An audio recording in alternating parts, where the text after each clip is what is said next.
নমস্কার বন্ধুরা, সায়ামিন কানাডা চ্যানেলের আমি সায়ন্তনী আপনাদের সাথে বলতে এসেছি বিশেষ কিছু কথা। আজকে আপনাদের কাছে একটাই অনুরোধ, আপনারা ভিডিওটি স্কিপ না করে পুরোটাই দেখবেন। আজকে এই ব্রেকফাস্টটি বানাতে বানাতে আমি ভাবলাম আপনাদের সাথে কিছু কথা শেয়ার করব। গোটা বাংলা জুড়ে যে উত্তাল পরিবেশের সৃষ্টি হয়েছে, আরজিকর হসপিটালের একটি মহিলা ডক্টরকে নৃশংসভাবে হত্যা করা হয়েছে।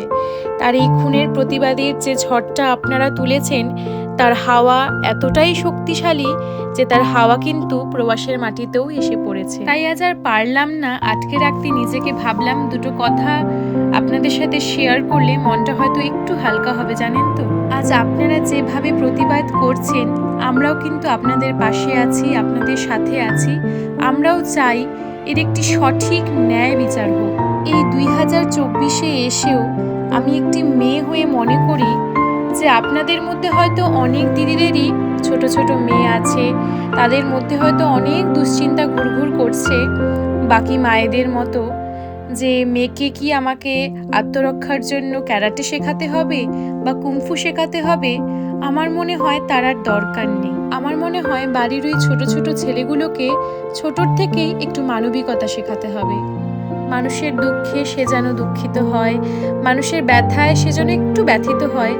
অকারণে একটি মশা, মাছি বা পিঁপড়েকে মারলেও তাকে যেন একটু জবাবদারি হতে হয়। আমার মনে হয় সেই ব্যাপারগুলোকে একটু লক্ষ্য রাখতে হবে, শেখাতেও হবে যে কেন তুমি ওই পিঁপড়েটিকে মেরেছো অকারণে।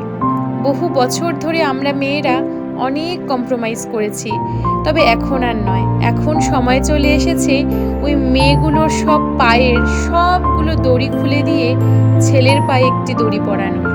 তাকে পুরুষ সিংহ হিসেবে বড় করে নয়, তাকে মানুষ রূপে বড় করতে হবে।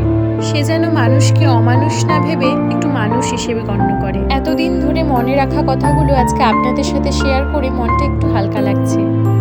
তাহলে আজকের এই ভিডিওটি বন্ধুরা এখানেই শেষ করছি। দেখা হচ্ছে খুব তাড়াতাড়ি আরেকটি নতুন ভিডিও নিয়ে। ততক্ষণ অবধি আপনারা সবাই কিন্তু সুস্থ থাকবেন, ভালো থাকবেন, সাবধানে থাকবেন। আর হ্যাঁ, লাস্টে যে কথাটা না বললেই না হয়, আমরাও কিন্তু ন্যায়ের বিচারের জন্য ওয়েট করে আছি। আমরাও চাই যে মর্মান্তিক ঘটনাটি ঘটেছে তার যেন আমরা সঠিক একটি বিচার পাই। এখানে আমার ব্রেকফাস্ট বানানো কিন্তু প্রায় শেষের পথেই, যাই তাড়াতাড়ি করে বড়মশাইকে দিয়ে আসি ব্রেকফাস্টটা।